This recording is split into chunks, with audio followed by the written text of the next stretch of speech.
Good afternoon, everybody. Thank you for joining us for our webinar on managing generational expectations and goals for family business resilience. This webinar is held as part of our Governance in Family Firms webinar series that we've launched to support the sustainability and resilience of family firms across the Gulf region. For those of you who've been following us from the start, the Governance in Family Firms program is our flagship program, and where the Pearl Initiative really came to life is the region's only non-profit business-led organisation commissioned to promote a corporate culture of transparency and accountability across the Gulf region's private sector. Today's discussion will focus on the importance of managing conflict within family businesses with impending generational transitions, given the life cycles of regional family businesses and also the ever-evolving business and economic environment. It is imperative that family firms address contrasting generational approaches to the management and strategy of business, while ensuring there is alignment across the board to provide the business with the best foundations for success. Using real-life case studies, the webinar will outline common areas of conflict in family businesses and how they can be averted through transparency, good governance, and by choosing a corporate structure that reflects the needs and natures of the business's assets, as well as the family structure. Leading the discussion today is Attorney of Law Dr. Adnan Ibrahim, who brings with him decades of experience in supporting family businesses across the Gulf region. Dr. Ibrahim has over 30 years of legal experience working in the Arabian Gulf countries and the United States across sectors including banking, investment, finance, corporate, real estate, and arbitration. Adnan is an attorney at law admitted to practice in the states of New York and Michigan, having completed his Juris Doctorate at Michigan State University and having obtained his Bachelor of Arts from the University of Michigan, Dearborn. He is also admitted to practice before the courts of the Dubai International Financial Center. Before I hand you over to Dr. Adnan, I'd like to just stress that we do try to keep our webinars as interactive as possible. In the absence of real-life interaction, there is a platform for you to submit questions to Dr. Adnan. So if you just submit those through the relevant channel throughout the webinar, Dr. Adnan will try and address those for you throughout the webinar, or may save them to the end. But please feel free to ask questions and take advantage of Dr. Adnan's immense wealth of experience and expertise and on-the-ground insights across the Gulf region. So without further ado, I'm going to hand over to Dr. Adnan, and I hope you enjoy the session and find it useful. Dr. Adnan, thank you very much once again. Thank you for the introduction, and thank you for all the participants for taking out your time to share in this webinar. And I sincerely hope it would be helpful and interesting. And I do realize from the noted purpose of the webinar, it's loaded. There are many issues and sub-issues that we know that probably could use a lot more time, but we're going to do our best to at least highlight what is required for the purpose. As you note, the generational expectations and goals in a family business, while there are 4 subcategories on how to approach this in this webinar. One is the understanding understanding generational expectation. 2, managing role conflict of family members involved with the family business. 3, creating channels for open communications. And 4, strategies on how to build a new shared future vision. While I will be talking about each one of them, we have to note that they do overlap. Okay, and if they're going to make sense, we will be basically switching from one to the other for the purpose of making a point.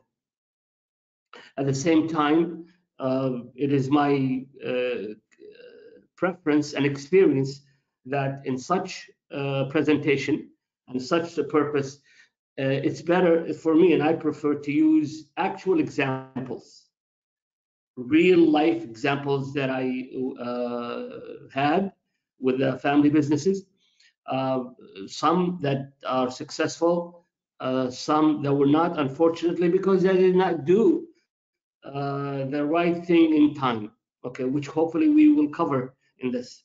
Okay, having said this, obviously the examples will not include names or figures or anything, so in order to protect the privacy of such parties, but the substance will be covered for the sake of benefiting from those examples. We can start with basically the generational expectations and goals. As you all know, a family business in the Gulf area reflects years, perhaps decades, of successful business by the family patriarch, or sometimes more than one, could be with his brothers, and in some instances, partners from a different family. And they're generally successful, but they in this day and age of highly sophisticated laws and new generations, basically I'm talking about heir apparents, their sons and daughters. The old school where you run a family business, it does not fit anymore, does not work, and so therefore a variety of issues in connection with the family business must be addressed. And here where I need to emphasize that a cure is better than I'm sorry, a prevention is better than a cure. It's from my experience in many examples of family businesses where the family patriarch took the initiative of restructuring the family business with a view of longevity, the business continuing, avoiding heir disputes once the family patriarch passes away, and avoiding disruptions. And that's when, if that's done, then that's when basically the new generation taking over, applying corporate governance and good governance, could pick up and move on and actually add value to the business. So the inverse of that is that if the structure is not changed by the family patriarch before he passes away, you will have issues, regardless of how wealthy or how successful the family business was. And I'm gonna give at this point, perhaps I can give one or two examples of successes and failures. One success is that I had a client who is one of the largest retailers in the Middle East and North Africa. Okay, their principal assets were distributorships, agencies, commercial agencies. They were basically cash cows, and there were several brothers, and they were at the age 60s and 70s, and they were aware of the issue that if one of them or two of them passes away, there will be serious issues in conflicts by their sons and daughters, by the heirs. So they wanted to avoid that.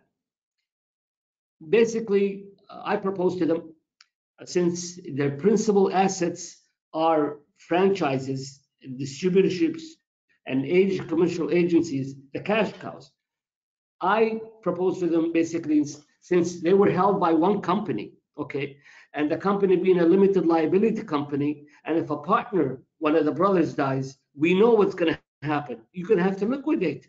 You're going to have to liquidate the company. So what happened when you liquidate? You lose the assets, because invariably, as some of the lawyers participants in this webinar will agree, that many franchise, distributorship, and agency agreements have a clause that upon the liquidation of the company, of the agent or the distributor, the agency or the franchise agreement becomes basically terminated. So how do you address that? Basically, to make a long story short, what I proposed for them was that they incorporate two holding companies, okay, that both holding companies to own in the limited liability company that owned all the franchises and agency agreements. Why two holding companies? Because again, you have to, like in one of the issues that I raised here, you have to understand the nature of the asset. A limited liability company in most Gulf countries requires at least two shareholders, two partners. So therefore, since all the shares of all the agency agreements, commercial agency agreements, were owned by one limited liability company, and if one of the partners or two of the partners die, it's going to be liquidated and they further lose the assets. So what I propose to set up two holding companies that becomes the two shareholders in the limited liability company. And what do the patriarchs, the four brothers or four brothers will do? Basically, they will own in the holding companies pro rata to their what they agreed, which is based on what they inherited from their fathers. Okay, and it was done. And now this was done in the 90s, late 90s. It's still one of the most successful retail groups. It has gone perhaps twice in size, and no issues. Absolutely zero issues between the heirs, and there have been at least two or three of the partners who passed away. Basically, heirs, their sons and children and their wives, inherited shares in the holding companies. And in the holding companies, since they were not public, but they were shareholding, but not private held companies, there were restriction in which any shareholder who wants to sell must sell to the other shareholders. And if they cannot agree on a price, there was a formula that was in the article of incorporation in which the selling shareholder would get his sale price. The idea is to avoid foreign or non-related party from coming in. So that's one example. Again, but with the difference is that the patriarchs took the decision before they passed away. I'll show you another example where it was a failure. There is actually this. I'm talking about the 90s. A major commercial group that had a flagship of contracting, one of the largest in the area, car dealership, and at least 25 operational companies with a variety of agencies. Okay, very lucrative agencies. The patriarch who owned that also had a partner from another family, and they've had it. Basically, they inherited that from their fathers, but they were lucky they continued the business, and they were doing very well. Well, one of the patriarchs came to me, and he brought to me an investment agreement, basically involving a trust for a portion of his wealth. And this is in the mid 90s. And I noted to him, I said, because I noticed it's a trust, that means it's for something that would continue after his death. So I said, what are the other assets? And I knew he had a lot more. I said, shouldn't you treat those as well?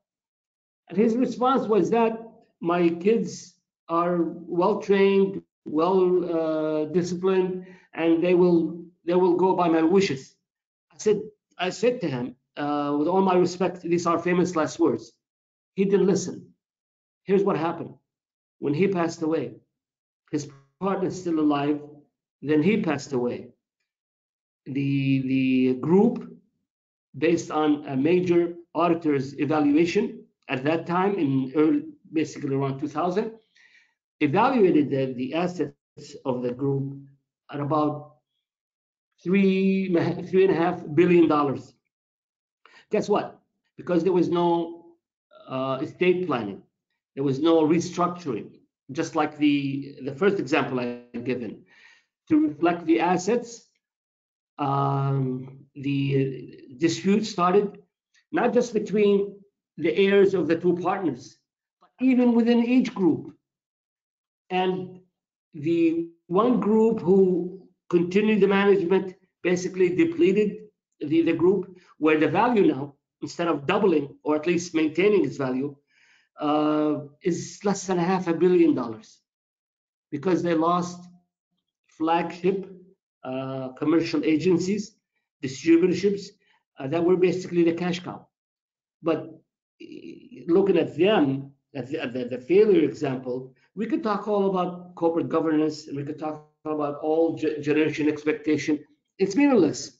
So the moral of the story is that the estate planning is the other side of the same coin of a valid continuing family business.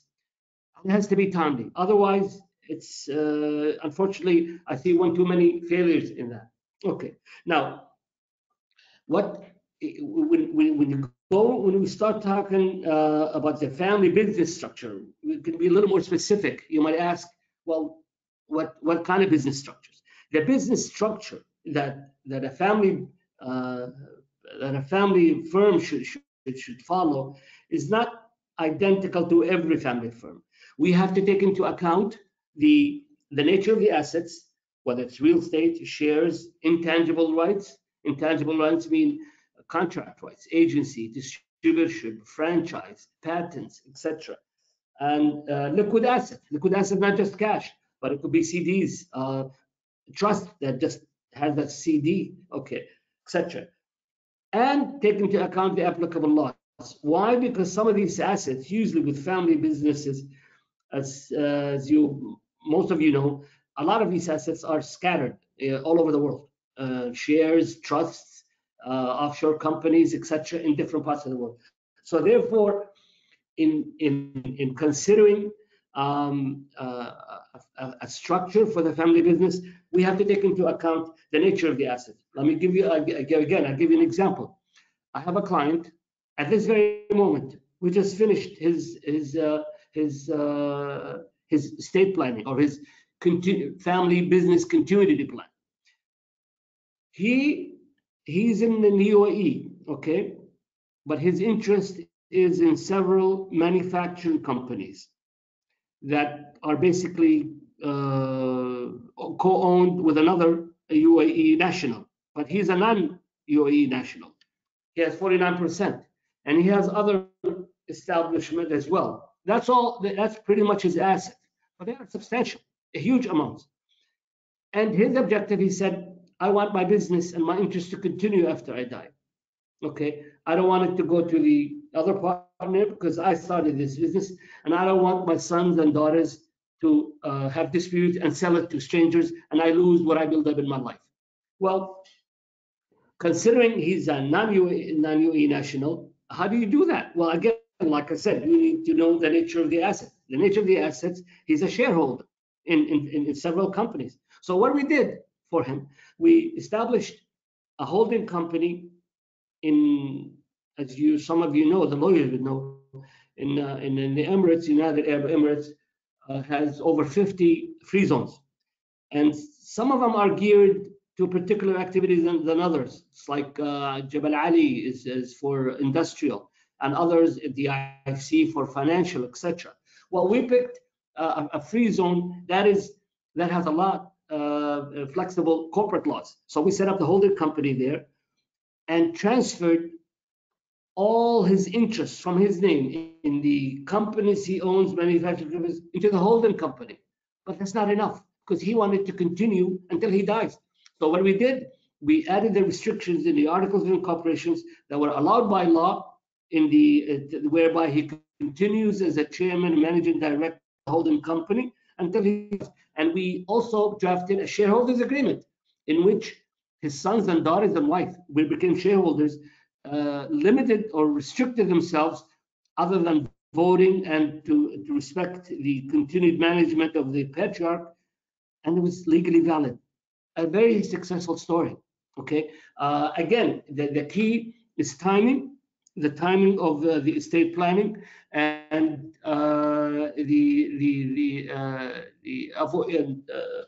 perhaps also taking into account the nature of the assets and the applicable laws.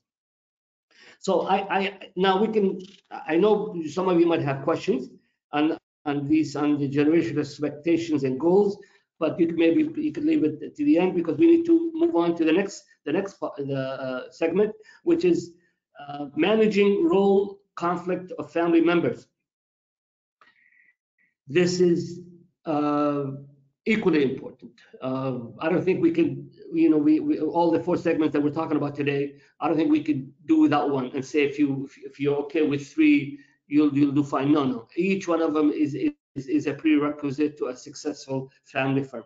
So managing conflict of family members. Okay, here again, I cannot emphasize the timing. If the family conflict the role conflict, the family members arises while the patriarch is alive, that's pretty much manageable. It can be handled. But it's up to the patriarch to set up the right structure that would continue with the family business unabated long after he passes away. But if my client who I advised that he should treat all his assets with a view of a trust or perhaps some state planning, and he didn't, it'll be too late, because as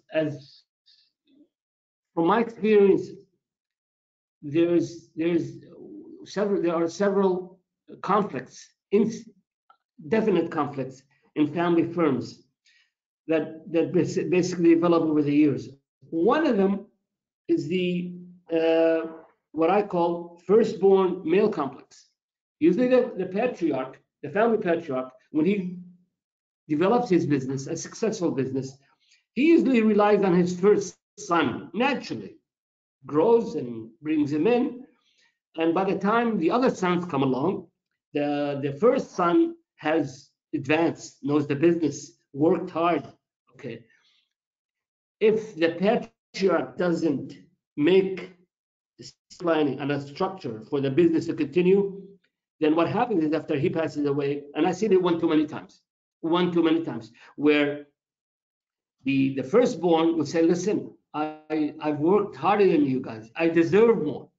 And usually he's in a position where he or she knows more, perhaps even, not perhaps, definitely, usually has a managerial with authority, and maybe perhaps, and I've seen it one too many times, where he or she would have a power of attorney, general power of attorney from his or father, irrevocable, where he does what he wants to do in transferring assets. What happens?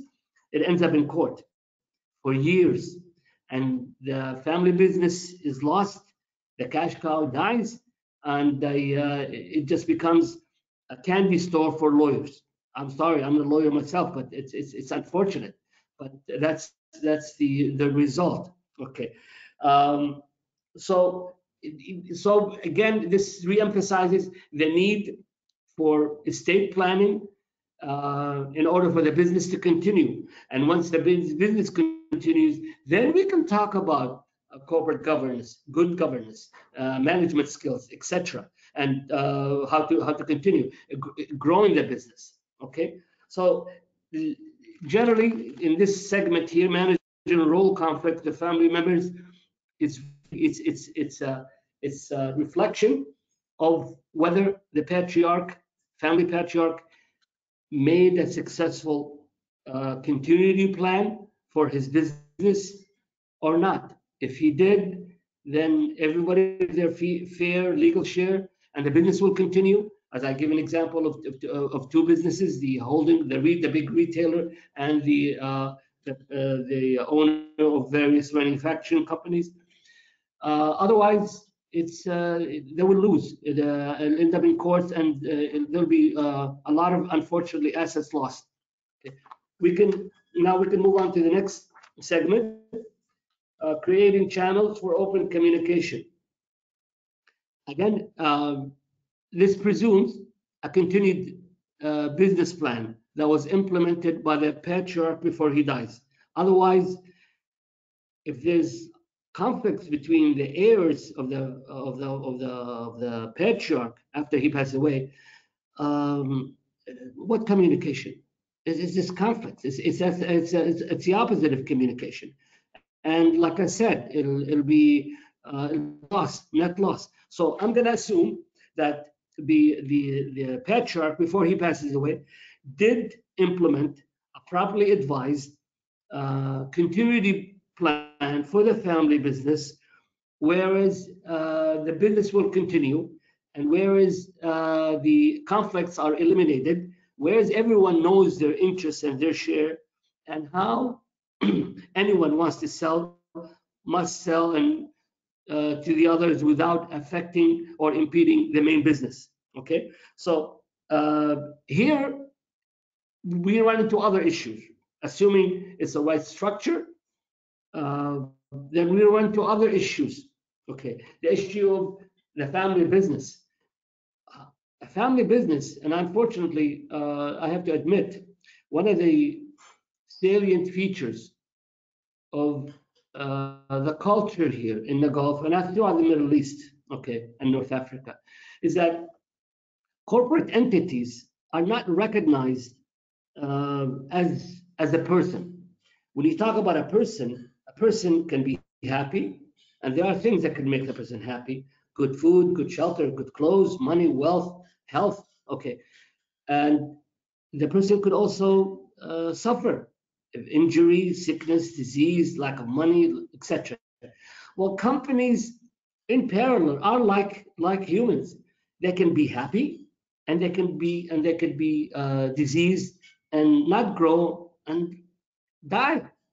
So a family business, if it's not recognized as a separate entity that can grow and be happy, and that would ultimately be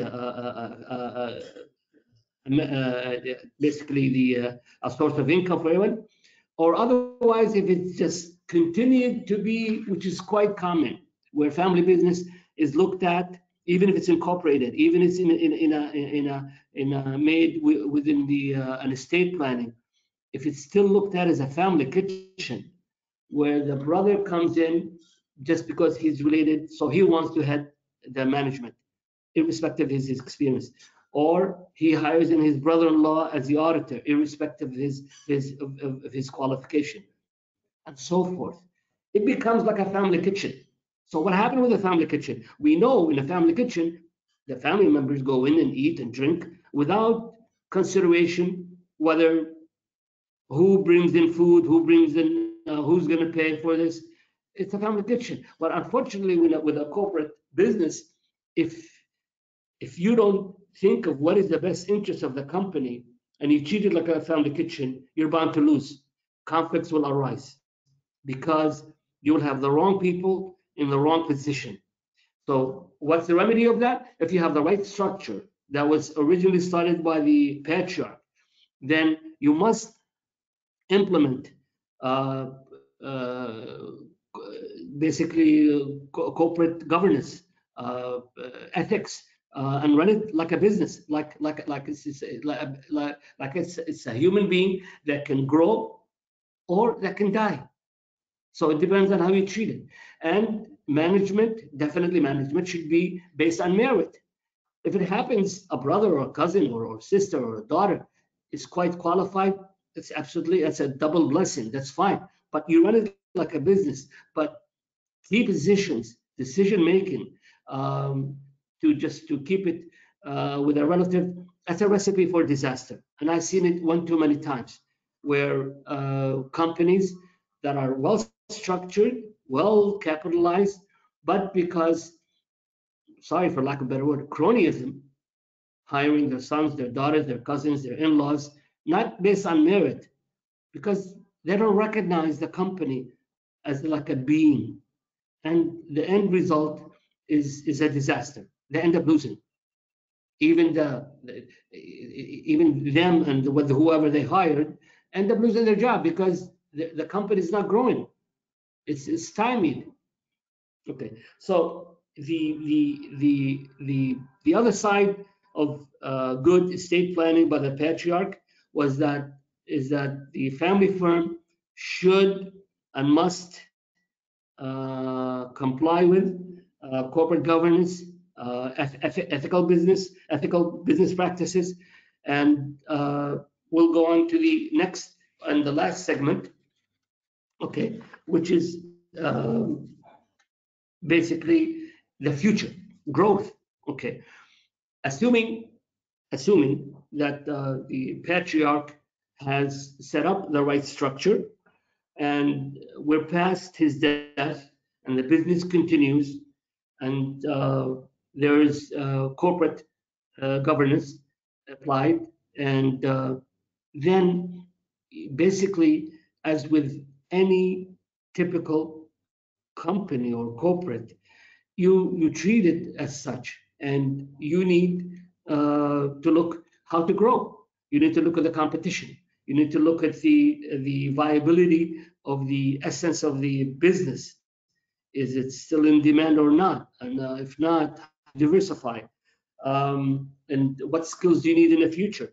More importantly, um, and here's where I think that family firms should seek the advice of professionals on professionals who have experience in appraising a business from A to Z, and be who would not suffer from tunnel vision in being in a company for years or decades, and therefore they would have the benefit of having experience with different groups and give the right advice how to move forward. Let me be a little more specific.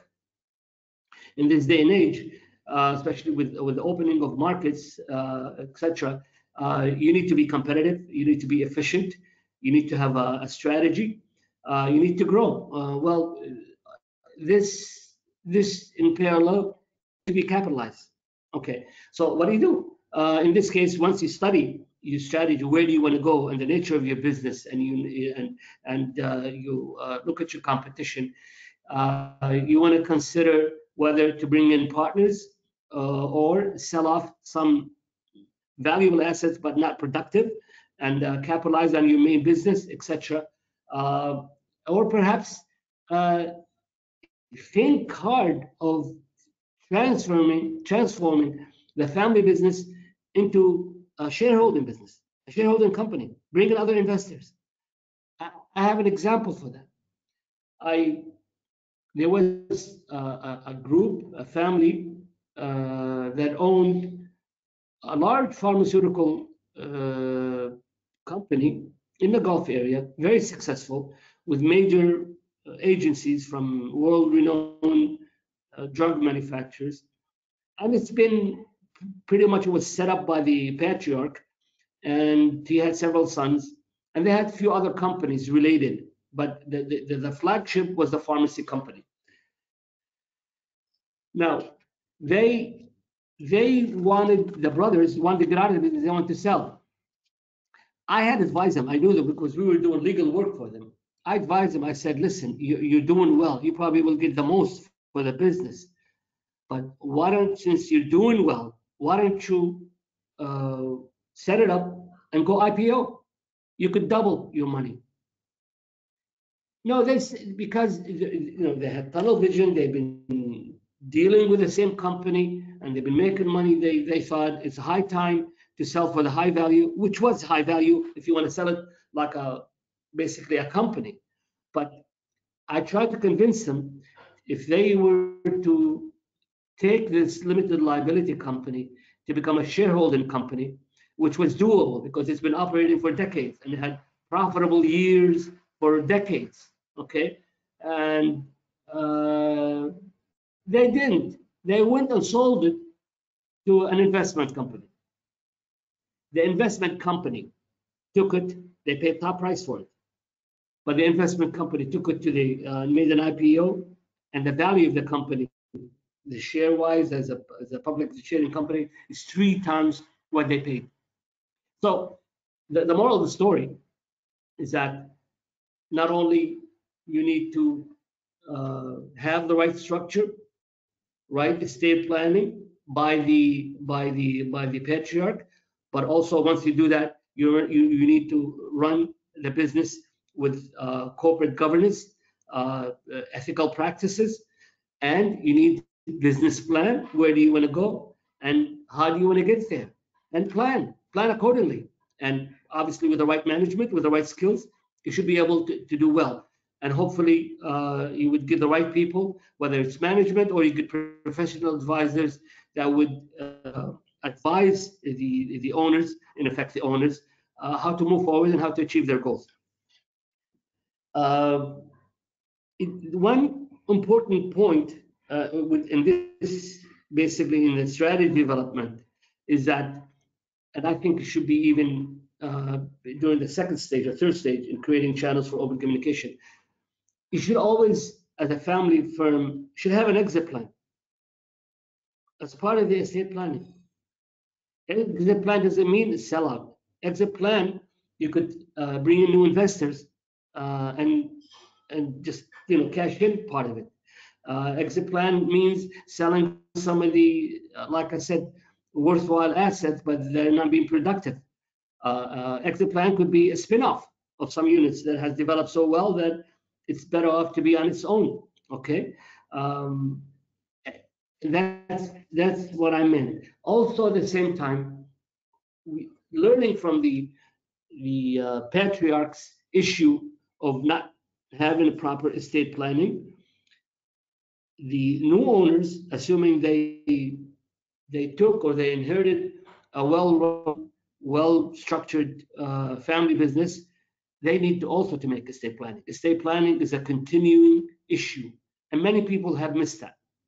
And unfortunately, they're running into issues with no time. Someone who inherited a good company has his kids grown, and they will have issues if he doesn't have a structure and a plan of continuity for the family business, and taking into consideration the observations that I've noted so far.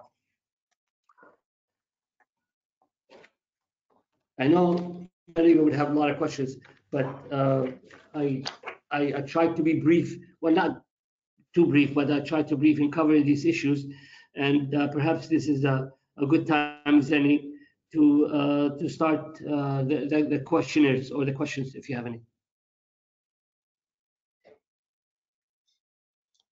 Okay, we have one question from Tracy. How do you advise family firms to manage conflict who are dealing with the new generation wanting a more socially aligned business, which often comes with reducing profits? A very good question. Basically, we have to run, if you have the proper structure and you have a corporation, just like with multinational corporations, it's the shareholders, the majority of the shareholders, that will dictate what objective, what the strategy, and also the process. In that process, what socially sensitive issues should the company take into account? There's no better answer, because otherwise, you run into a conflict, and the company will end up suffering. So, and if the company is in a business, let's say, of not socially conscious business, then if that's the majority who wants it, then I guess the minority would have to sell. Okay, and vice versa. If the majority wants it to be socially conscious business, then the company would have to change to reflect that. I hope I answered that question right. But that presumes that the company, the family business, is structured where the majority ultimately will decide, which is the rule of all companies that we know, is basically the majority shareholders who decide, and the board implement the decision of the shareholders in line with the Articles of Incorporation.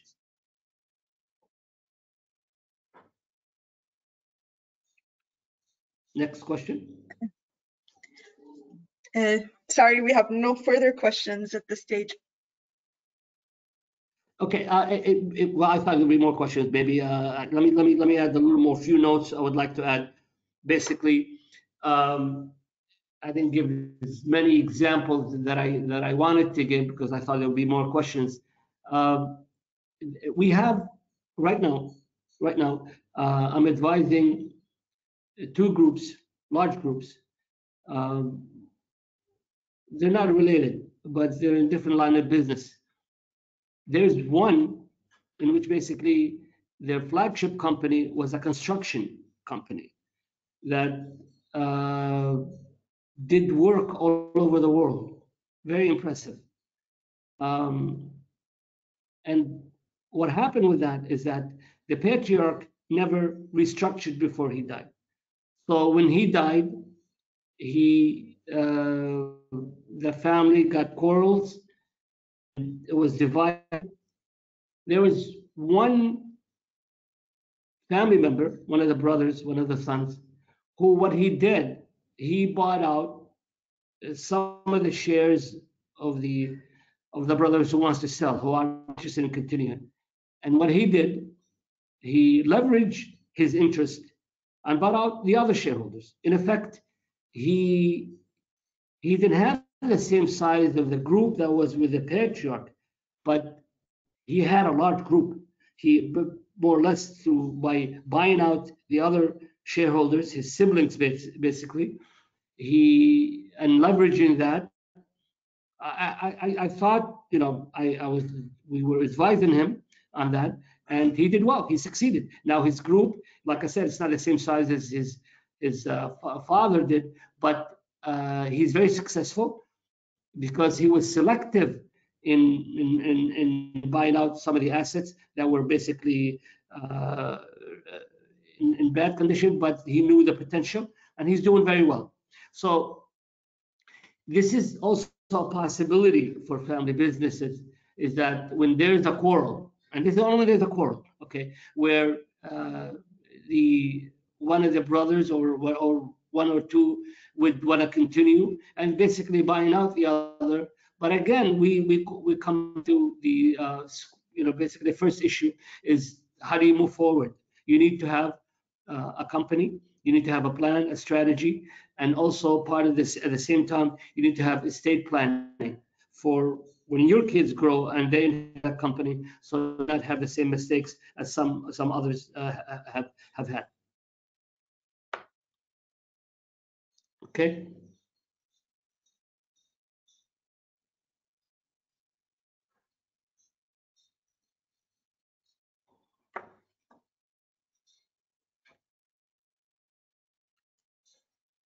Any other comments or questions?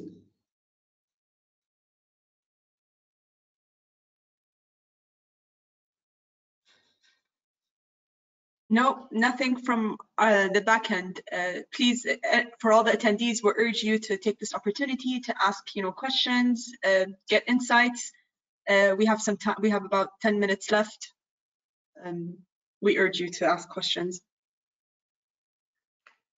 I have a few other notes to talk about, but I put on aside because I think, like again, because of the time allocated for questions. But, with the family-run businesses, there are 7 or 8 major tension points. The one, you have the lack of training, okay, where again that's associated with hiring relatives who aren't necessarily qualified, so the company suffers for that. You have informal culture. Basically, it's a reflection of the family more than it is a reflection of the nature of the business. Family problems, and that's historic. As much as we know culturally, we're taught to be kind and to be tolerant, but unfortunately, reality tells a different issue. That tells a different story. In addition, when you have family firm, one of the tension points is a source of growth. Although I touched a bit on that, but if you have the right qualified management and you need to grow, and they should help you grow. Whereas if you just been managing the company the way your father had been managing it, and you just form tunnel vision and you just don't grow, and the company ultimately will suffer. Sorry to interrupt you, Dr. Adnan. We have questions coming in. Sorry to interrupt you. Okay. So a question from Mr. Khalil. In the case of a family feud where there are too many heirs and lots of assets, generally real estate, what do you propose is the most adequate framework to pursue to bring the situation to a close and mitigate further dissection of the estate over the following generations? Okay. rather than divide the real estate, which is basically, especially if it's undivisible, if it's like a major apartment building or it's a mall or something like this, the solution for that, for conflicting members, if they cannot buy out each other, okay, the ideal solution is, the law, the Sharia law sets, how much each gets from the patriarch. The son gets twice as much, the daughter, etc., the wife. So, and I've worked on a case like this, basically, where I was able to convince the sons and daughters and the mother, basically, because some wanted this piece of real estate, another wanted another real estate, and they didn't want to give evaluation, and they had conflicting views about evaluation. What we did, we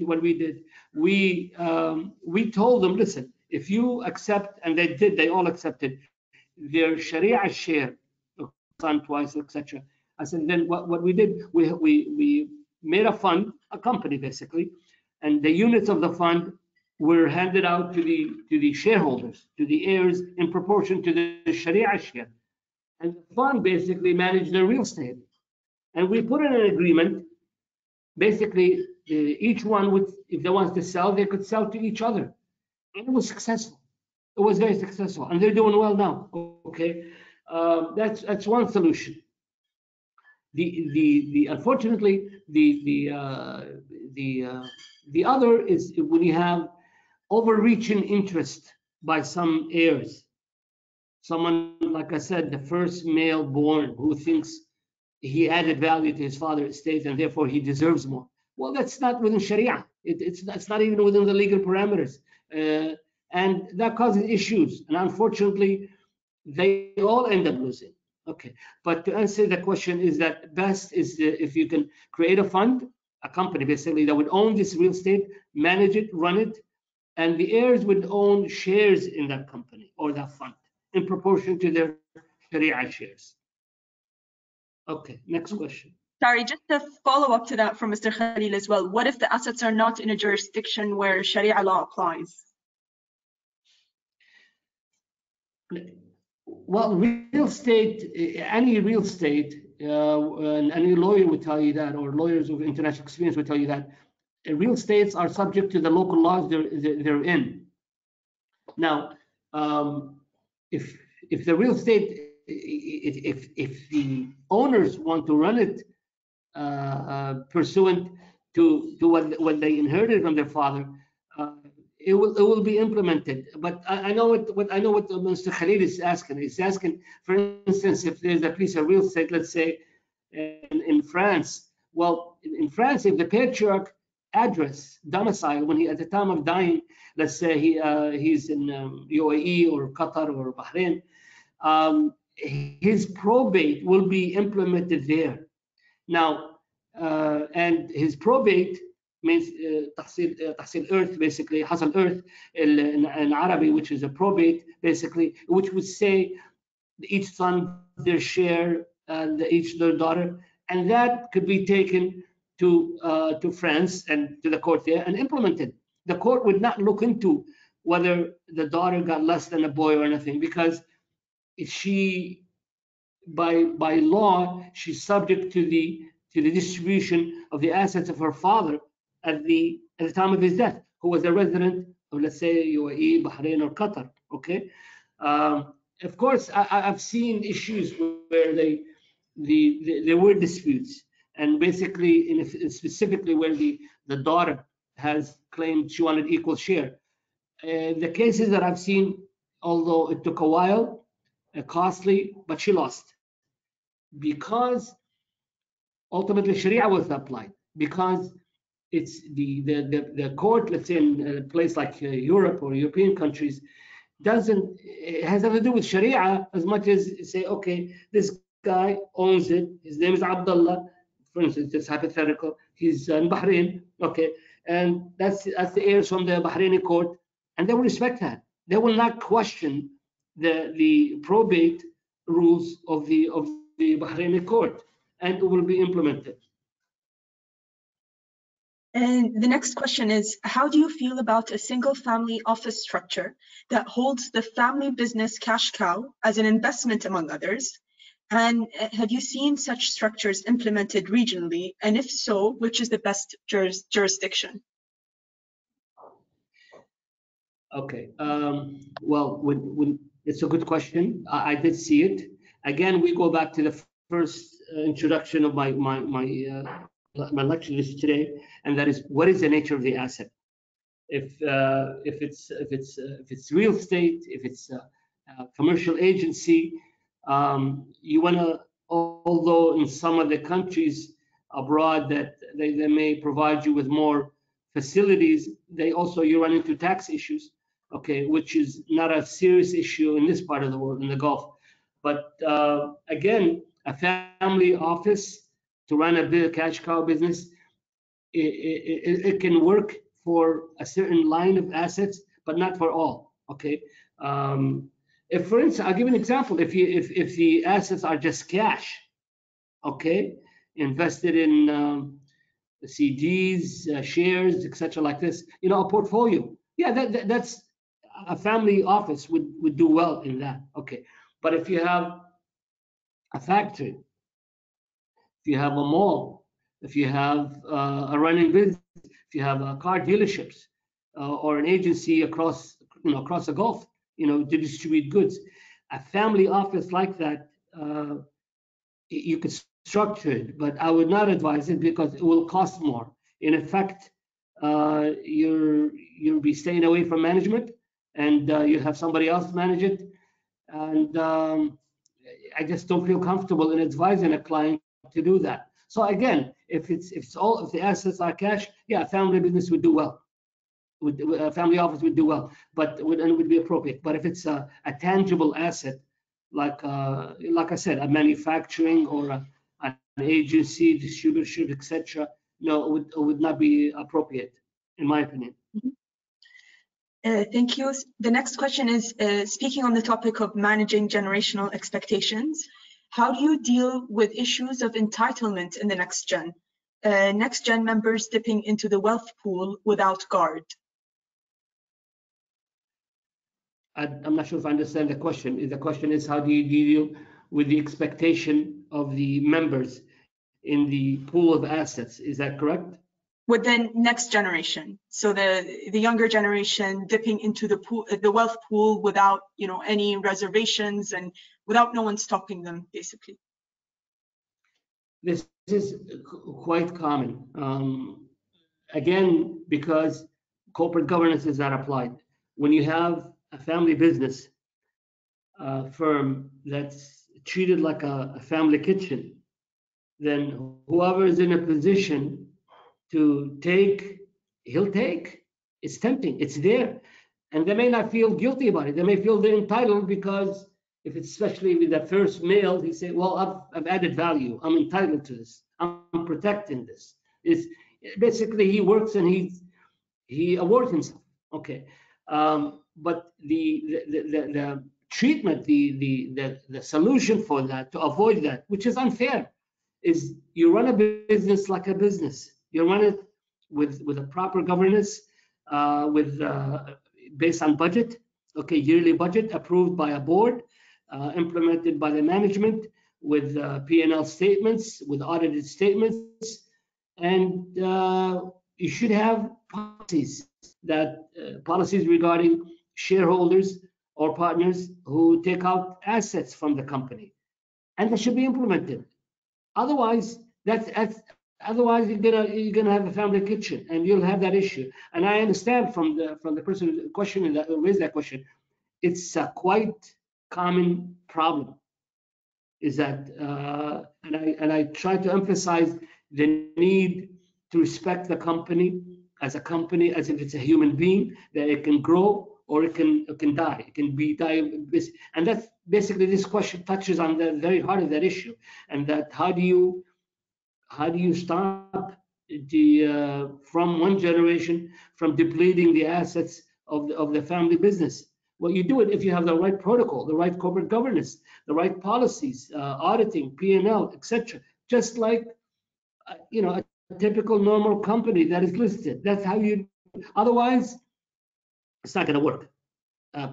Money is tempting, wealth is tempting, and especially people in position, when they feel they're entitled, there's always rationalizations there, many, to justify taking over and above what they're really entitled. Thank you. The next question is, in the event that there is no estate planning in place, what can be done to ensure the continuity of the business after the passing of the patriarch? Is there a chance for recovery? Yes, and I've worked on a couple of matters, but there are extreme limited instances, because if the patriarch passes away without estate planning and he has substantial assets scattered, and he has a lot of heirs, especially when you have heirs from different wives, etc., you'll have a lot of conflicts. And I can recall one success story where we were able to gather, this is a while back in the 90s, we were able to gather the heirs, and they admitted that what title. I said, okay, let's create a fund. And we created a fund, and their heirs, their interests became units within the fund. And the fund basically was a company. A fund was managed by reputable professionals who retained professional managers for the various companies, and they're doing well. Unfortunately, this is rare. Usually, if there is no proper estate planning, continuity plan by the patriarch, assets are cannibalized, they're lost, their value, especially the intangible assets that are cash cow, like agencies, car dealerships, various dealerships, agencies, etc. Okay. Next question is, there are growing attitudes of female inheritors who own equal shares to males. If a family wants equitable distribution to their children, irrespective of gender, what options are available to such families, assuming they are Muslims based in the UAE? Okay. Well, we know Sharia says that the girl gets half of what the boy inherits, okay, from their father. But I've seen at least one instance in which the father had asked his kids before he died as equal. He said he wants his daughters to be equal as with his sons. Although that's not legally effective, but by consent, the sons and daughters agreed, and it was distributed as equal shares. So in effect, yeah, if the sons agree, but if one doesn't, the son, he's entitled to get twice as much. Okay, but here again, I think that the question leads us to several solutions. One, during his life, any Muslim could do what he wants to do with the assets. If, for instance, he knows his sons are well-to-do because they will be working with him, and he knows his daughter or daughters, let's say they're married, they're unskilled, and they're poor. Well, he knows that the sons are going to get twice as much, and they're already wealthy, and the daughter. During his lifetime, he could fix that. He could make a trust. He could give a grant. He could give conditional ownership in companies, basically saying here to the daughter, here's your share now. And that's perfectly Sharia compliant.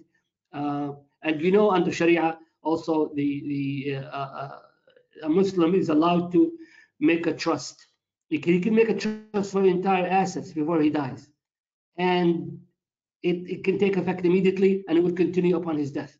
Basically, with a trust, basically whatever he wants, his wishes. Of course, I assume his intentions are good and equitable to reflect the inequities between his descendants, but he could do that with a trust. At the same time, any Muslim could do whatever he wants to do with 1/3 of his estate. Okay, although he cannot benefit another heir, because if a daughter is an heir, can't give her 1/3. It has to be for something else. Could be for charity, could be for a relative, could be for something else, whatever. But going back, if the patriarch wants his daughters to let's say have equal share, he could do that during his lifetime. distributed while he's in a lifetime in the form of a trust or just outright gift, okay? Or if, and that's a big risk, he's saying, you know, he gives his wishes to his sons or his own son. He said, upon my death, since there's a lots of wealth, I want my daughters to have equal shares. And I've seen, like I said, in one instance, at least one instance, in which all the heirs agreed and it was distributed accordingly.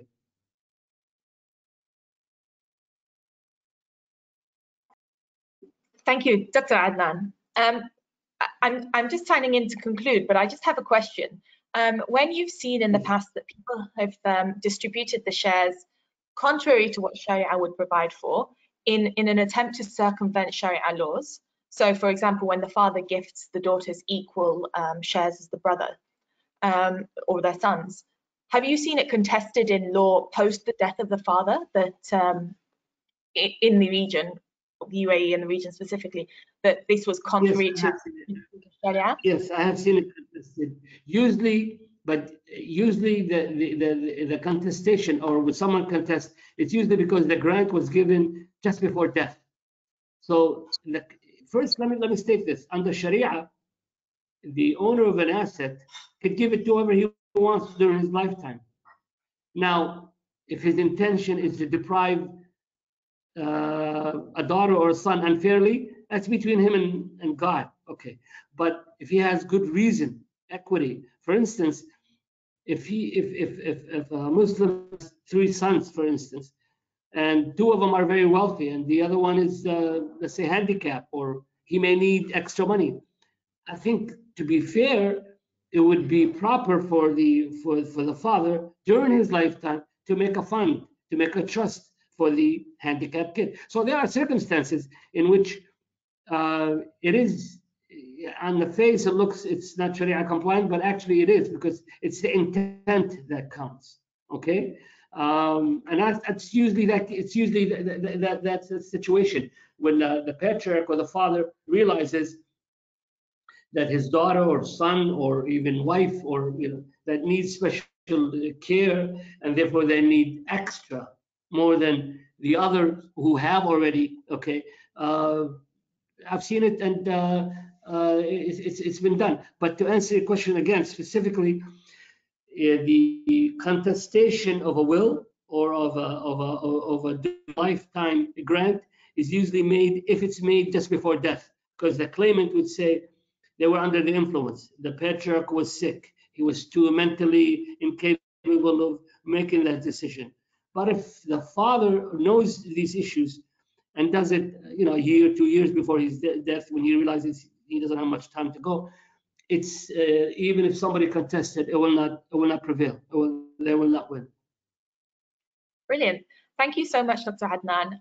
Obviously, there's a minefield of practicalities and arenas to navigate when addressing succession planning and handing over a business to the next generation. Thank you for imparting your knowledge and your insights in today's session. We really did appreciate the practical case studies. It's nice to have, a real life examples to bring it to life, so to speak.